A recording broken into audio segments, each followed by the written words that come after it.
शुरुआत करेंगे और सबसे पहले बात करेंगे प्रयागराज महाकुंभ की। हालात काबू में हैं, स्नान यहां पर अब जारी है।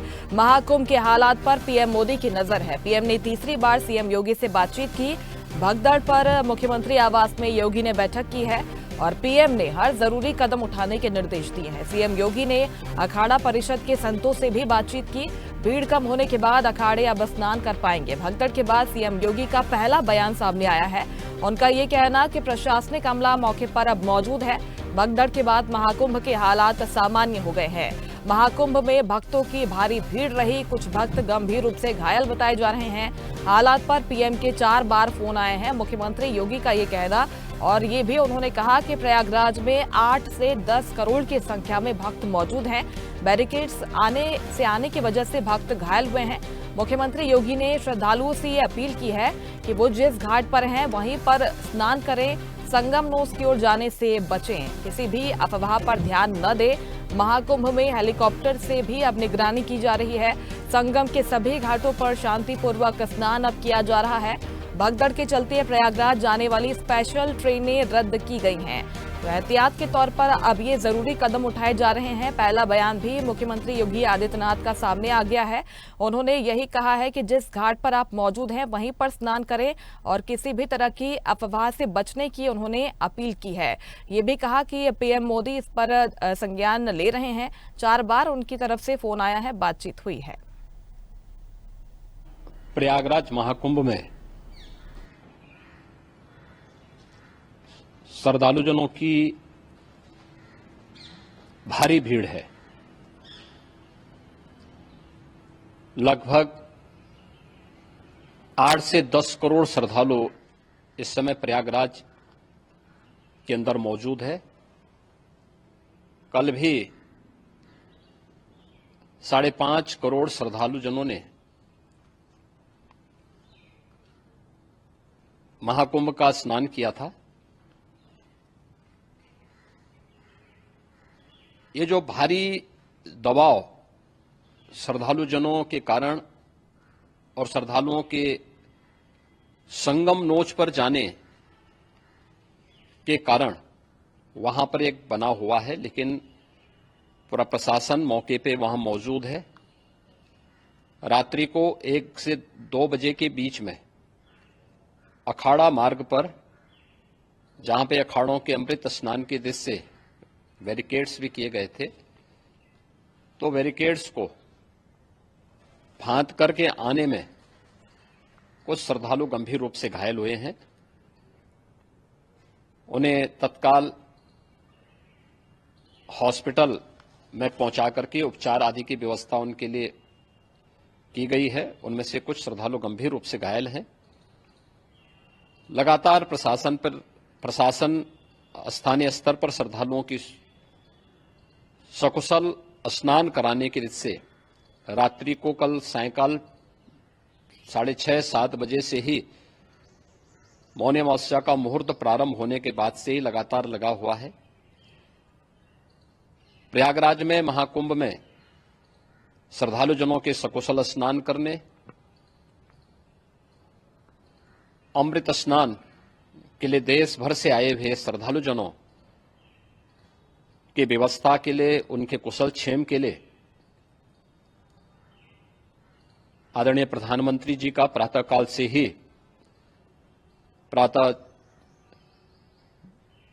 से ही उनके लगभग 4 बार प्रधानमंत्री जी ने हालचाल लिया है। माननीय गृह मंत्री जी ने, माननीय राष्ट्रीय अध्यक्ष भारतीय जनता पार्टी श्री जेपी नड्डा जी ने, माननीय गृह मंत्री श्री अमित शाह जी ने भी, और प्रदेश की माननीय राज्यपाल श्रीमती आनंदीबेन पटेल जी ने भी लगातार जानकारी लेकर के सभी के कुशल क्षेम और सकुशल स्नान कराने के बारे में निरंतर रिपोर्ट ले रहे हैं। हम लोगों की प्रातःकाल से ही श्रद्धालुजन जो भी आए हैं वे स्नान कर सकें, इसके लिए यहाँ पे उच्च स्तरीय बैठक भी चल रही है, जिसमें मुख्य सचिव भी हैं, डीजीपी हैं, प्रमुख सचिव गृह हैं, मुख्यमंत्री कार्यालय के अपर मुख्य सचिव के साथ साथ एडीजी लॉ एंड ऑर्डर के साथ साथ अन्य वरिष्ठ अधिकारीगण मौजूद हैं। प्रयागराज में हालात वर्तमान में नियंत्रण में हैं, लेकिन भीड़ का दबाव बहुत बना हुआ है। अखाड़ा परिषद से जुड़े हुए पदाधिकारियों के साथ मैंने स्वयं भी बातचीत की है। आचार्य महामंडलेश्वरों से भी, पूज्य संतों के साथ भी मेरी बातचीत हुई है और पूज्य संतों ने बड़ी ही विनम्रता के साथ इस बात को कहा है कि नहीं, श्रद्धालु जन पहले स्नान करेंगे और फिर जब उनका दबाव कुछ कम होगा और वे सकुशल वहां से निकल जाएंगे, तब हम लोग स्नान करने के लिए संगम की तरफ जाएंगे। अभी पहले श्रद्धालु जनों को, चूंकि देश भर से आए हैं, तो इसके लिए उन्हें सभी अखाड़े इसके लिए सहमत हैं और सभी लोग इस व्यवस्था के साथ जुड़े हुए हैं।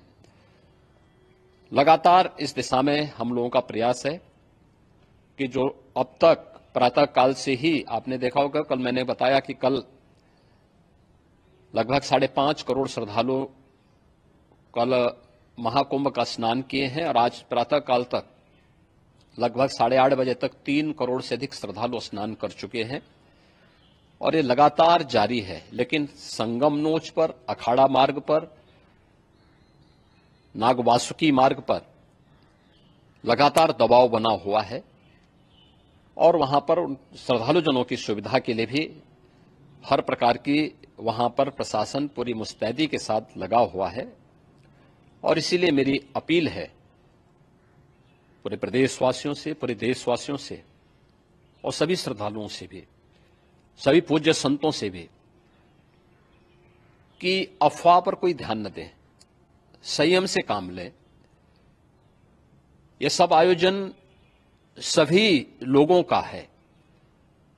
प्रशासन उनकी सेवा के लिए पूरी तत्परता के साथ लगा हुआ है। केंद्र और राज्य सरकार पूरी मजबूती के साथ वहां पर हर प्रकार का सहयोग करने के लिए तत्पर है। लेकिन कोई किसी अफवाह पे ध्यान न दे। कोई भी व्यक्ति नकारात्मक अफवाह फैलाने का प्रयास करेगा, उस प्रकार से नुकसान हो सकता है। और जहां पर हैं आप, लगभग 15 से 20 किलोमीटर के दायरे में अस्थायी घाट बनाए गए हैं, उसमें कहीं भी वे स्नान कर सकते हैं। आवश्यक नहीं कि संगम नोच की तरफ ही आए, क्योंकि भीड़ देखते हुए, खासतौर पर जो बुजुर्ग हैं, बच्चे हैं, श्वास के रोगी हैं, उनको लंबी दूरी तय नहीं करनी चाहिए और जहां पर हैं वहीं पर आराम से पहले स्थिर होकर के कार्य करें, वहां पर रह करके। और जो नजदीक के घाट हैं, उसी नजदीक के घाट में स्नान करेंगे। सब गंगा जी के ही घाट हैं और गंगा जी के इस घाट में वही पुण्य प्राप्त होगा। ये मौनी अमावस्या है। मौनी अमावस्या में स्नान का महत्व है। संगम में स्नान का दबाव बहुत ज्यादा है, इसलिए सभी लोग अगर वहां पे इसमें अपना सहयोग करेंगे तो सकुशल हम सभी श्रद्धालु जनों को वहां पर स्नान करने में सफल होंगे। और फिर इसके उपरांत अमृत स्नान के लिए पूज्य संतों से भी, अखाड़ों से भी हम लोग अनुरोध करेंगे। जो घायल हैं, गंभीर रूप से घायल हैं, उनके उपचार की तत्परता के साथ व्यवस्था भी की गई है। उन सबके सकुशल स्वस्थ होने की भी हम कामना करते हैं।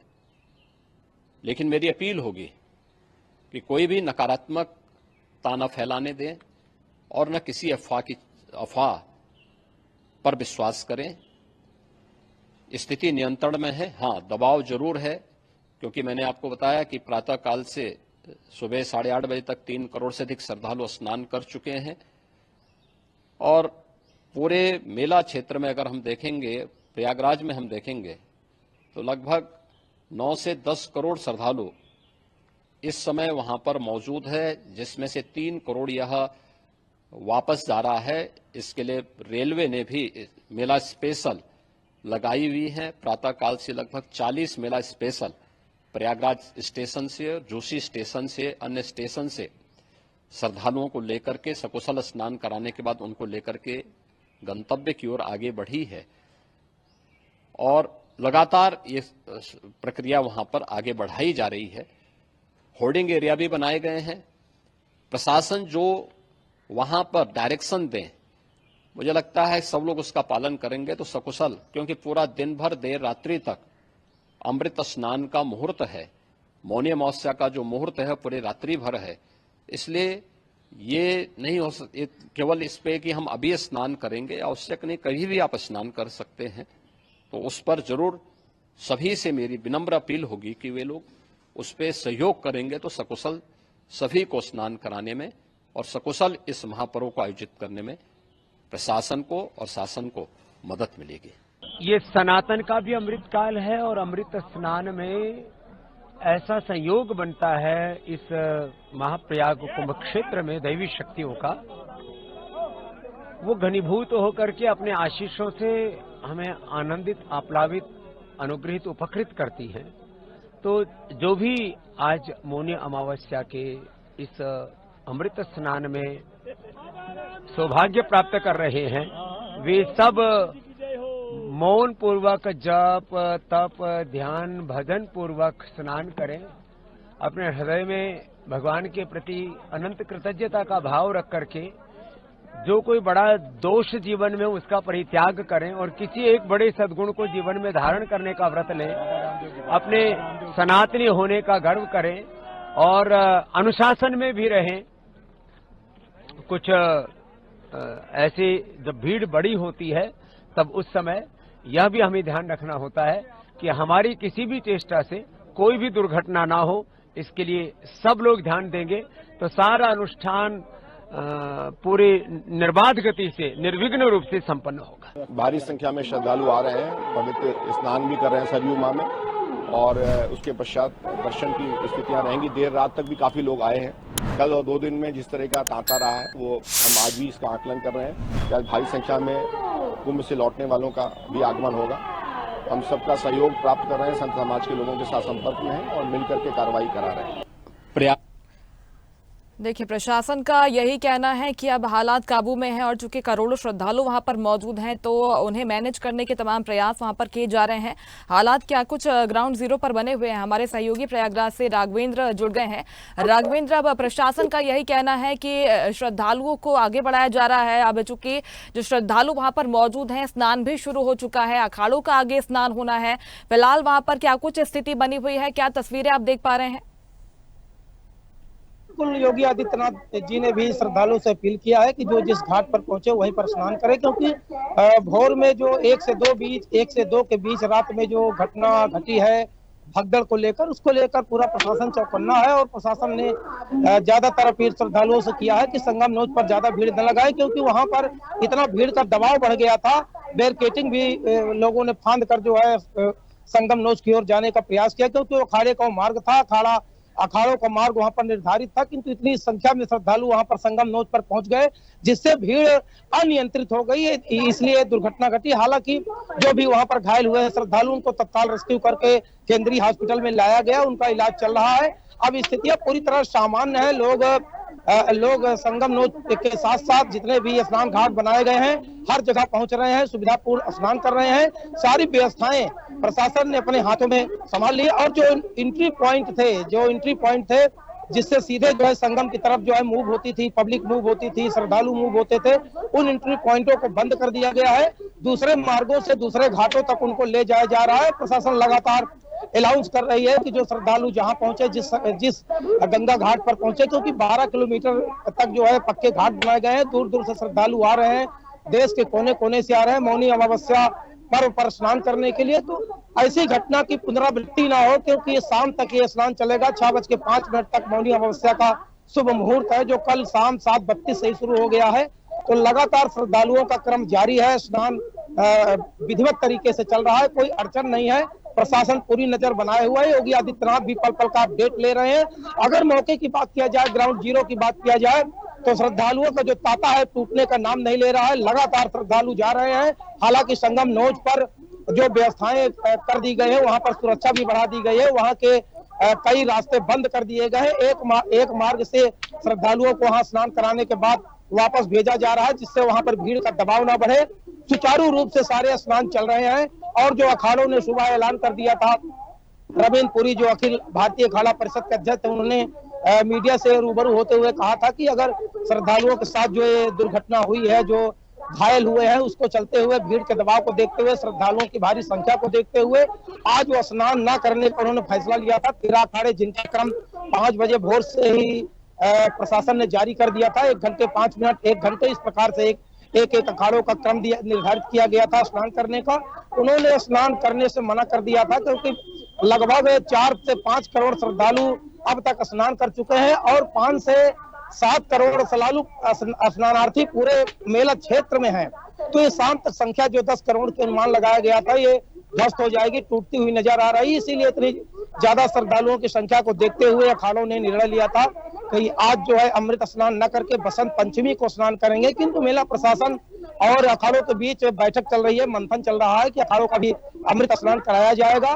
कुछ ही पलों बाद जो है अखाड़ों का क्रमबद्ध तरीके से स्नान होगा और विधि पूर्वक स्नान होगा, सुगमता पूर्वक स्नान होगा और श्रद्धालुओं का भी स्नान क्रम लगातार जारी रहेगा। इस समय सारी व्यवस्थाएं सरल है, उत्तम है और कंट्रोल में है। जी बिल्कुल राघवेंद्र, लेकिन आप जिस तरीके से बता रहे हैं कि फैसला बदला गया है, पहले अखाड़ों ने ये निर्णय लिया था कि इस बार अमृत स्नान नहीं किया जाएगा, आगे बसंत पंचमी पर स्नान होगा, लेकिन जैसे अधिकारियों ने भी उनसे रिक्वेस्ट की कि बड़ा आयोजन है, आप अमृत स्नान करें, इसमें शामिल हो, परंपरा जो है वो सुचारू रूप से चले। अब चूंकि जो रास्ते खोले गए थे जिसमें से होकर गुजरना था जो साधु संत हैं अखाड़ों को, वो आम लोगों के लिए खोल दिए गए थे। अब चूंकि एक बार फिर से फैसला पलटा गया है और अमृत स्नान के लिए जो अखाड़े हैं वो वहां से होकर गुजरेंगे, तो आम लोगों के लिए वो रास्ते अब बंद कर दिए गए हैं। चूंकि अब पानपुन ब्रिज जो पहला दूसरा भी खोला गया था, वहां पर क्या स्थिति बनी हुई है? और भी ब्रिज खोले जा रहे हैं ताकि लोग वहां से निकल पाए? कि जो अखाड़ों का मार्ग निर्धारित होता है उस अखाड़ों से श्रद्धालुओं को प्रवेश निषेध कर दिया जाता है। अमृत स्नान के दिन उस जगह से श्रद्धालु बैरिकेटिंग, बड़ी बड़ी बैरिकेटिंग लगाई जाती है, मोटी बल्लियों से उसको लगाया जाता है, बंद किया जाता है, जिससे नागा साधुओं के स्नान में कोई दिक्कत ना हो, कोई भीड़ उनके बीच में न जा सके। तो श्रद्धालुओं के लिए वो स्थल नहीं खोला गया था, वो रास्ते नहीं खोले गए थे। इतनी ज्यादा भीड़ संगम नोज पर पहुंच गई थी, उन रास्तों तक पहुंच गई थी कि जो अखाड़ों के लिए रास्ता निर्धारित किया गया था उसके फांद कर उस अखाड़े मार्ग में वो चले गए थे। अखाड़े मार्ग में जाने के कारण जो है अफवाह की वजह से ये वहां पर भगदड़ मची। भगदड़ के कारण जो है 50 से 60 लोग जो है घायल हुए, घायलों का उपचार जारी है। किंतु अगर अखाड़ों की बात किया जाए, पीपा पुल इसलिए बंद कर दिए गए थे कि इतनी ज्यादा संख्या में लोगों का जो नियंत्रण है, भीड़ नियंत्रण, भीड़ प्रबंधन की जो शासन की जो मुहिम है उस पर किसी प्रकार की कोई दिक्कत ना हो, तो अखाड़ों का जो मार्ग है वो निर्बाध गति से रहे, उसमें जो है आम श्रद्धालु प्रवेश न कर सके, जिससे अखाड़ों का भी सुगमता पूर्वक स्नान हो सके। और श्रद्धालुओं के लिए अलग मार्ग बनाए गए थे, काली मार्ग, लाल मार्ग और त्रिवेणी मार्ग, ये 3 मार्गों से श्रद्धालु संगम में प्रवेश कर रहे थे। उसके साथ साथ काली मार्ग से बाईं तरफ घूमते हुए नागवासुकी के पास जो घाट बने हुए हैं, दारागंज के पास जो घाट बने हुए हैं और जो झूसी तरफ जो भी श्रद्धालु उधर स्नान गंगा जी में कर रहे हैं, तो उनको इस पार आने नहीं दिया जा रहा था, क्योंकि जो जिस तरफ से आएगा गंगा जी में वहीं से डुबकी लगा के उसी मार्ग से वापस हो जाएगा। ये प्रशासन ने पूरी तैयारी कर रखी थी, क्योंकि इतनी ज्यादा भीड़ होने के कारण। और इसके पूर्व दिनों में तो सारे मार्ग खोल दिए गए थे, क्योंकि जो जहां से आएगा, चाहे संगम में स्नान करे, चाहे जिस गंगा घाट पर स्नान करे, उनको कोई असुविधा भी नहीं होती थी। किंतु आज जो इतना बड़ा आयोजन चल रहा है, महापर्व चल रहा है, अमावस्या का महापर्व चल रहा है, तो इतनी ज्यादा भीड़ को देखते हुए प्रशासन ने हर अखाड़ों का मार्ग अलग निर्धारित किया था, श्रद्धालुओं का मार्ग अलग निर्धारित किया था। तो अखाड़ों में जो श्रद्धालु, आम श्रद्धालु बारकेटिंग लांघ कर, कूद फांद कर उसमें घुसे, उससे भगदड़ मची, जिससे ये जो है दुर्घटना घटी। हालांकि प्रशासन पूरी तरह से तैयारी कर रहा है कि अखाड़ों को स्नान कराया जाए, अमृत स्नान कराया जाए। हालांकि जो सवारियां होती थी पिछले अमृत स्नान में, मकर संक्रांति के दिन शाही सवारी से जो अखाड़े जाते थे, साधु संत जाते थे, नागा साधु जाते थे, उस पर मंथन चल रहा है कि वहां से पैदल ही उनको स्नान कराने की प्रक्रिया जो है अपनाई जा रही है। उनसे निवेदन किया जा रहा है कि जो रथ, घोड़े, हाथी जो सजाकर दल बल के साथ संगम नोच तक जो है नागा साधु जाते थे, अखाड़े जाते थे, तो उस पर जो है विचार विमर्श चल रहा है कि अखाड़ों से जो 20 सेक्टर में स्थापित अखाड़े हैं, जो पीपा पुल निर्धारित है संगम नोच तक आने के लिए, वहां से पैदल ही आने का जो है क्रम हो सकता है जारी हो जाए, क्योंकि पैदल ये स्नान करें। अमृत स्नान प्रमुख है, जो साज सज्जा है, जो रथ है, जो हाथी घोड़ों का जो एक हुजूम है, उस पर जो है अखाड़े आपस में विचार मंथन कर रहे हैं, क्योंकि श्रद्धालुओं की भीड़ इतनी ज्यादा है। उनको कोई दिक्कत ना हो, क्योंकि जब अखाड़ों का स्नान होता है, जब नागा साधु वहां से चलते हैं, धस के चलते हैं, तो श्रद्धालुओं का एक हुजूम उनको देखने के लिए उमड़ता है, उनके दर्शन के लिए लालायित रहता है। तो इसको भी लेकर ज्यादा भीड़ वहां पर ना हो, भीड़ नियंत्रित रहे, प्रशासन इस पर पूरा ध्यान दे रहा है। बिल्कुल, क्योंकि 144 साल के बाद ये मौका आया, हर कोई जो श्रद्धालु वहां पर पहुंचा यही चाहता था कि संगम पर वो स्नान कर पाए, इसके लिए ऐसी स्थिति बनी। हालांकि अपील की जा रही है कि जहां पर आप मौजूद हैं वहीं पर स्नान करें और वहीं से पुण्य आप कमा सकते हैं। बहुत शुक्रिया आपका राघवेंद्र जानकारी के लिए। लेटेस्ट खबरों के लिए लाइक, फॉलो और यूट्यूब पर सब्सक्राइब करें, बेल आइकन दबाएं, साथ ही विजिट करें swedishlive.com पर।